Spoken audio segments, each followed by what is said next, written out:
Hello guys, and welcome back to Strategic Command World War II World at War with our first ever PvP against SirTravis, who has sent our turn back to us. So let's go ahead, load it up, see what he did, and I have some news to share with you guys once we see what he did. Now, I know certain things have been happening, such as my moves with Japan have really been demoralizing him. He sees Japan as this full, undefeatable, unstoppable force, when in reality, they are a glass cannon. This is because I'm holding back my offensive, and because I'm only focusing it in one place. I'm not stretching myself thin like he is. We got some British fighters running away, letting some French ones move up. BEF Corps that was injured is moving back. He's trying to bomb a tank on the front. Escorts from a carrier. He's gonna pay so much in fighters, man, and just planes in general. We took 1 damage to our fighter, his bomber took 1 damage, and the city, this must be a strat bomber, bro. He's trying to bomb us with a strat bomber, which then ran away. French fighter ran away. He only damaged the city, and he found us with a Canadian destroyer up here. Oh no, oh well. And we dove, I don't know what the word is, but we dived, we're gone. Entirely reinforcements against that front there, and it looks like the invasion of the USSR against Finland was successful. It sure seems that way. Anglo-French expedition fails to arrive in time, and the Finns sue for peace. That means we're getting Finland! Okay. Malaya prepares for war. UK begins construction to expand the port of Singapore. Malaya? They're not supposed to join until way later. What the hell's happening? Well, we'll have to find that out in a minute, but for now, our iron ore imports from Norway could be threatened by the British, who may make a move to invade Norway, cut off our convoys. It's therefore strongly recommended that we quickly occupy the country, so we have devised a plan to move units secretly to land in Norway. These forces should be sufficient to deal with any Norwegian resistance, and probably also to repel any allied counter-moves. Preparations will cost 200 PPs at 100 a turn for 2 turns. The invasion will take place on the 9th of April 1940. Would you like to authorize the invasion of Norway? If you say yes, Germany will invade Norway. A half-strength corps will land at Oslo, and strength 3 garrison units will occupy Narvik, Trondheim, Bergen, Stavanger, and Kristiansand. At Oslo, we will meet some resistance, as Norwegian shore batteries will inflict 1 to 4 points of damage on our forces as they land. On the diplomatic front, USA will swing 3 to 5% towards the Allies in response to our invasion. If an Anglo-French expedition was sent to Finland, it's possible these forces will be used in an attempt to retake Narvik, in which case it would be wise to reinforce the garrison there as soon as possible. We have already guaranteed that Norway's convoy lines will stay unrated for 3 years, until at least 1943, and Norway will stay neutral as well, and Sweden. So I'm not going to spend these 200 MPPs. I don't want to invade them. I will make more money just leaving them alone than I will actually by doing anything else. And then if shit changes in 43, shit will change in 43. For now, this is fine. No invasion of Norway. And then I guess this upcoming turn, yeah, we'll get prompted for Denmark. We will take Denmark still. Not that I really need it, but we will still go to take it. Oh my god, this rat fucking bastard. So there's an event that I didn't remember, because I never did this. I'm pretty sure I never did this. On the 1st of March 1940, when the UK is fully mobilized and not surrendered. Did I do this? Actually, maybe I did. Malaya is aligned with the Allies, but not fully mobilized, and London is in Allied hands. 200 MPPs at 50 a turn for 4 turns. Malaya joins the Allies. So he paid 200 MPPs, 50 a turn for this and the next, 4 turns. 200 MPPs to get Malaya in. And, actually, I might have done this too. I'm really not sure if I would do this the other way around. Because what does that really let you do? You're not at war with Japan, so what's the point of having them in? They're just going to be invaded later anyway. I think I might have gotten them in early in my first ever PvE because I wanted to build up some coastal defenses and whatnot. And I think it might have worked out because I did really, really well as China. but I'm very curious why he is doing this. Well, anyway, I have important news. I have secured the deal. Yugoslavia will not be coup d'etat. They will join the Axis for free, and in return, Greece will remain completely neutral until 43. So I will not invade them. You know, we won't get the 2 extra Italian cores, but that means I can put Italian money where I'd rather put it, somewhere else. I don't want to have to focus on this. And we're going to get to just get free Yugoslavians and make new ones too, if I so choose. Unfortunately, it's snowing and it's raining. Where it's not raining, it's snowing. And where it's not snowing, it's raining. But there's no snow stuck to the ground. There's mud. Even better. We're going to take the 8th Army. We're going to push forward and take Lille, because while he ran part of the BEF off of it, he did not move anything new onto it. And my god, the Polish core here is really fucking vulnerable. I cannot believe what I'm actually realizing right now. Dude, he has to pull this out. He has like 1 chance remaining, because if he doesn't pull out this fucking army, the BEF army here, it's gonna get encircled at Dunkirk. Holy shit. This man is just completely reenacting history right now, and I find it kind of funny. Even though it's snowing, we're not gonna let that slow us, because I believe especially now that he just reserved 50 MPPs a turn from the UK for like 4 turns, he doesn't have the MPPs to keep stretching himself navally, repairing all his ships, doing research. Like, he doesn't have it. So we are going to go on the offensive here. We're going to utilize some bombers. I'm going to reinforce this fighter because there's no reason having this one fly any escorts anyway. So we're going to focus on some more BEF. We really want to put the pain on the British, because the British, these are the ones that are like the most stretched thing. They're not even supposed to be here. And if he loses them, he'll have to replace them. And that's going to be like, it's going to be difficult for him.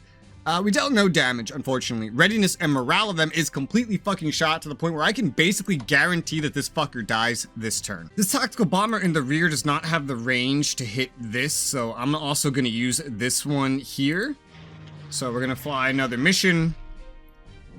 Escorts fly, interceptors fly. His escorts take 1 damage. None of my planes take damage. Enemy takes 1 damage, and now their morale and readiness is just completely fucking shot. Let's see what the prepared attacks from the 4th Panzer tanks can do against the 2nd BEF Corps here. We dealt 5 damage and took none. We really outperformed there.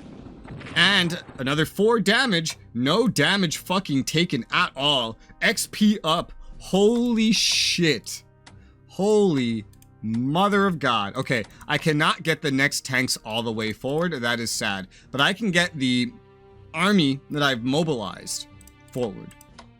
Yeah, this French army's zone of control is going to be a problem for now. The STG-2 tactical bombers will go ahead and bombard that Polish core of France. Whoop. Escorts, interceptors. No damage to any planes. Amazing. Really incredible, actually. Successful bombing in that their readiness and morale has plummeted. Now, we don't want to let them be able to get away. That's a big thing. So, we're going to move forward the 3rd Army and claim this mine. I'm so glad I put that mobility there. I am so fucking happy that I did. Wow, and instantaneously, it's at 10 strength. 20 MPPs a turn gained from France, just like that. Holy god motherfucking damn. Alright, I have sufficiently smack-talked Travis about the BEF, and honestly, now I'm not confident. I'm not even remotely confident, in fact, but there is a very small chance that we can still fully encircle the BEF army. Either way, if it has to move, it has to move. It cannot escape Dunkirk like in real life. That is not an event. That is not an option. There's no such unit type to allow that. So, we'll attack with this, dealing 3 promised damage, taking no damage. Blitz attack now with the 3rd Army, dealing 4 damage. Yes! Oh my god, oh my god, oh my god. No, let me get something over there, you son of a bitch. Oh, but okay, so we have 2 zones of control here. So that is something. Meaning with... Wait, did he put mobilization on the BEF army. Either way, there's 2 zones of control here. So this is 1, 2, 3. I don't think he could really get any further than here. So the BEF is still stuck with me, even if I can't get directly. Damn, I wish it wasn't fucking raining. I could land a paratrooper there. But it is, so that's really a fucking shame. I wish I could cut it off completely and entirely, but that is not going to be an option, sadly. However, the BEF army is surrounded. It has to try to move and give up its entrenchment if it wants to actually get away.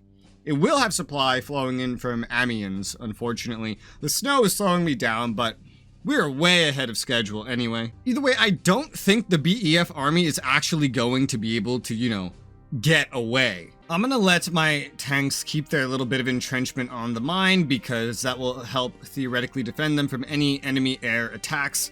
The 3rd Panzer tanks are gonna come down here to Vorez and border up with the BEF army. If he doesn't move it, it is so fucked. If he does move it, it is still going to be fucked. Either way, you know, we're making decent progress given how far ahead and how we're still in the winter. Oh my god. We've gotten so lucky in that the weather has only inhibited our movement, not our attack values. And we're just dealing damage, and now we're taking sources of 20 MPPs a turn. Oh, this is beautiful. I'll reinforce the 4th army where it is because we want to get that back up to the strength for sure. We got to reinforce all of these subs, so let's get that out of the way. Got to figure out how many MPPs we're going to have remaining while we try to figure out how to spend it. Now that the fronts are a little more under control, 271 MPPs remaining as Germany. I'm so tempted to do some upgrades, but I think at this point, getting research going up to the cap is actually probably more important. Probably. Speaking of units, though, we just got more tactical bombers we can use, which I will probably move some units out of the way before I put those anywhere, and some tanks, specifically spawning in at Dusseldorf. Well, then we're going to want to move some armies up a little bit then, aren't we? Specifically, armies would do well to move forward. There's only 1 army that could even move forward right now. This HQ, I kind of want to get onto Antwerp at least, if not Brussels. Antwerp supply is a little bit better right now, yeah. So you're going to move on to Antwerp. We're going to move the 14th Army up onto Brussels. We will want to vacate Cologne, just for logistical purposes to free up other things. Nothing else is needed to the south. We have an excess of units.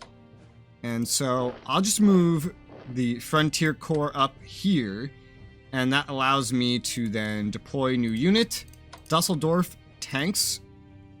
Well, the tactical bombers, they need to get closer as well. This is really as close as I can get them. How much closer does that make? I guess 1 hex in general, yeah. All right, 1 hex closer. We're really stretching the range on these fucking bombers, man. Like, we're really stretching the range. I'll go ahead and prepare this because it's not catching up to the front. The front is jam-packed with German units. I feel like I need Switzerland as another front to even try to drive through, to be honest. But we're not going to do that, obviously. So we can deploy our tactical bombers here. 1, 2, 3, 4, 5. They'd be able to hit the BEF at least from there, but not Amiens. Still, I'll take that. And then the Dusseldorf tanks here. They're going to be way in the back, but we'll put them on the road so they can try to catch up. Another tank. That's good. That is really, really good. So we have 3 tanks now. I believe that's all we'll really have. Looking at what produces, yeah, most of the stuff that's automatically producing for land is already done. If not all of it already. I could definitely get some research going, and I will, because there's some things I do not want to miss out on, and that is getting the next level of advanced tanks before any other fights after France is done with. So, let's spend some research points on advanced tanks. We have 96 MPPs remaining, and we still need to get production tech and logistics. That's also very important, but I'm not like producing anything just yet. I'm trying to think ahead to maximum efficiency to always have these researching because it's just that fucking important. We'll put some elite reinforcements onto these paratroopers because we can afford to. They're not really doing anything else, might as well. 74 MPs remaining. I'm really torn on whether or not to get Germany involved in helping Japan with the DEI yet. The sooner that I put any MPPs into that at all, the less of Germany's I will have to put into it, because it's just like an extra 5% chance per turn, and it will always consume Japan's. So that's why I'm thinking I want to put one now and then just like leave it and then focus other things. Because I kind of have that chance now and I don't need another garrison yet. I have enough for right now for all intents and purposes. So I think I'll do that. Let's find the DEI. Where are you? Dutch East Indies. Put a chit in there. Just one chit. So now it's up to 20% instead of 15%. It will always consume Japan's just to get that like speeding along. The longer I wait, the more German and or Italian, I'm never using Italian on it, MPPs I would need in order to get it done in time. So this is just kind of like to nudge it along in the right direction. I'm gonna move this medium bomber down south a touch. I'm going to move this fighter maybe a touch like around this way. I don't know. I want to get it over here or something. But it's already flown this turn, so it can't really do anything else right now. Funny, it doesn't seem like it can even escort that far. What did it escort? Oh, probably escorted right all the way over here. It still has a strike that I can do if I wanted to try to figure out where things were. Well, I'll just leave it there for right now because it can at least intercept out to our front lines anyway. But damn, we need some more range and we'll get it. We just won't get it while dealing with France. You know, better yet, let's get this moving in the right direction. I'm gonna send this fighter for now over to Amsterdam so we can spread out our defense a little bit. I'm gonna get this one moving towards the middle. We might be able to finish that up next turn, just like not right now.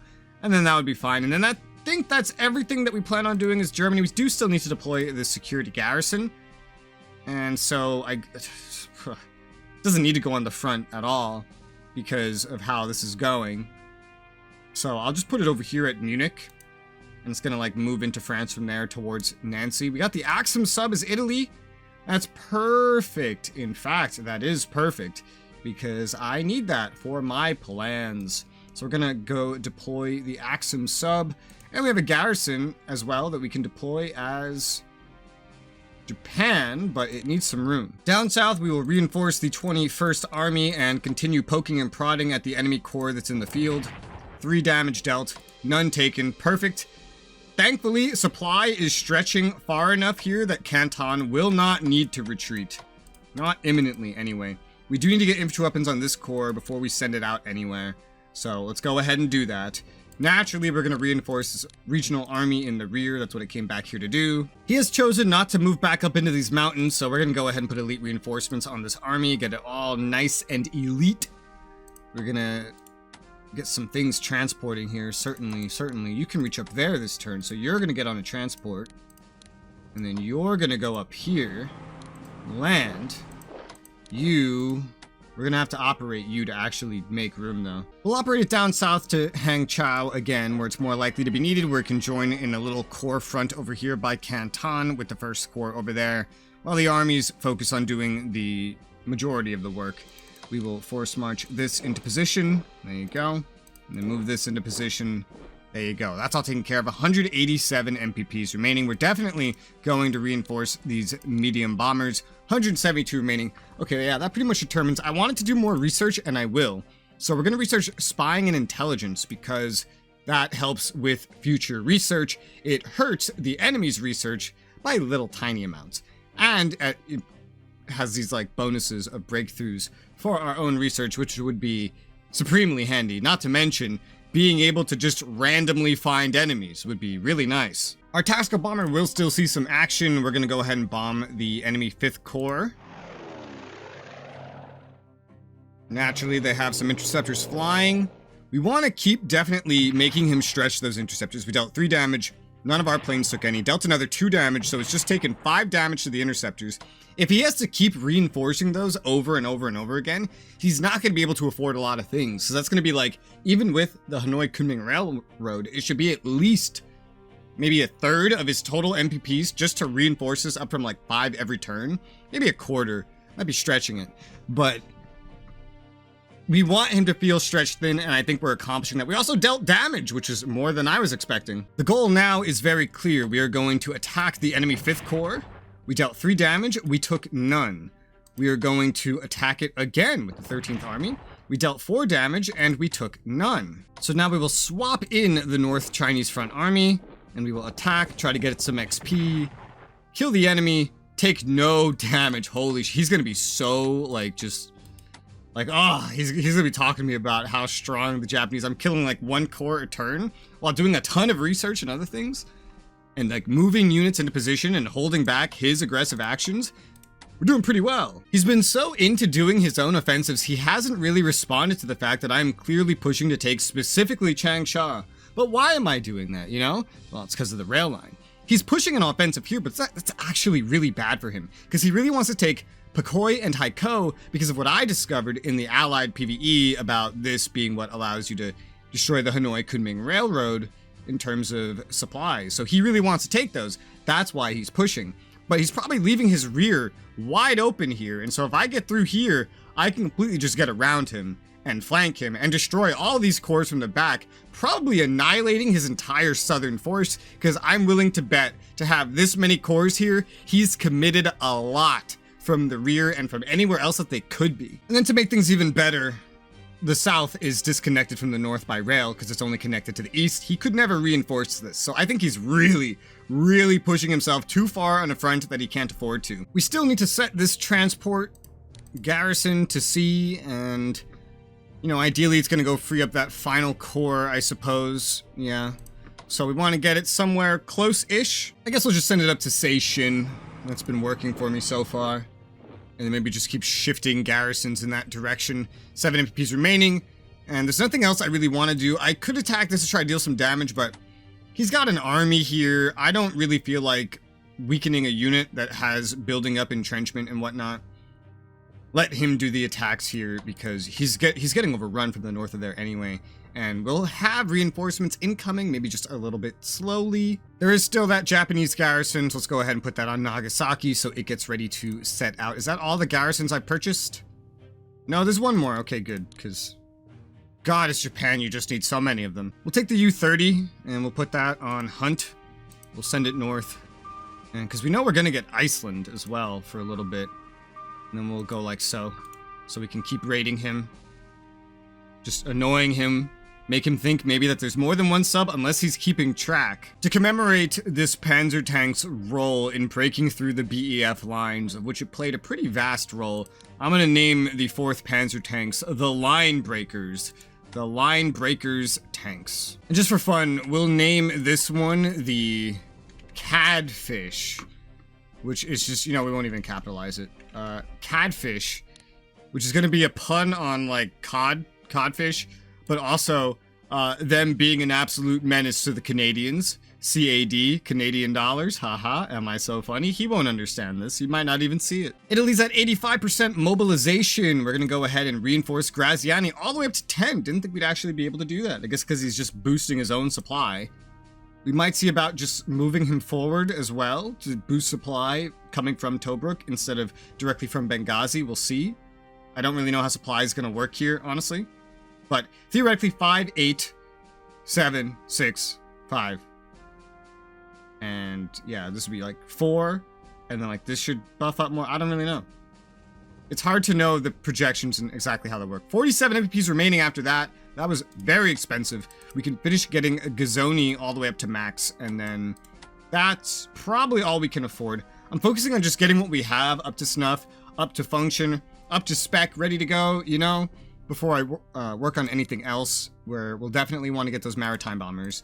We'll definitely need to transport more stuff across the ocean, but for now, 3 armies will do.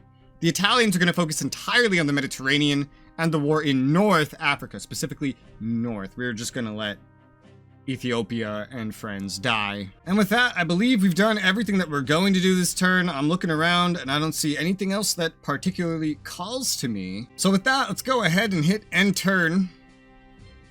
Malaya joins the Allies. He paid 200 MPPs to do this early. That could be a good thing. Hey, DEI is moving. Perfect. That German MPP will help. We can keep dumping MPPs into this. He'll probably start to notice it if it speeds up, though. I wonder if this will be worth it for him. It's bad for Japan, I guess. IRA bombs explode inside Birmingham and London. That's funny. But it's good for me, I suppose, if he decides to put MPPs into maybe fortifying Malaya.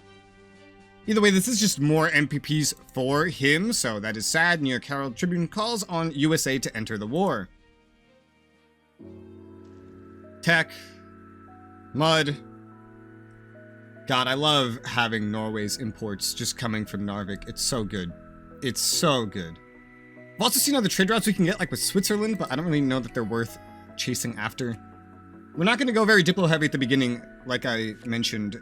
We're just going to have Japan and Germany working together, mostly Japan's work, on the DEI, and then we're going to have Germany ready themselves for war with their own units. If we do more diplo after, then that's going to come after probably the war with the USSR starts, because I don't want to do two nations in the beginning at once again, because there's a lot of stuff to do at the beginning, and I feel like we don't have enough MPPs to actually do all of it. However, this turn is now sent back over to Travis, so I'm going to end the episode here. Thank you guys very much for watching, and we'll continue this on the next episode.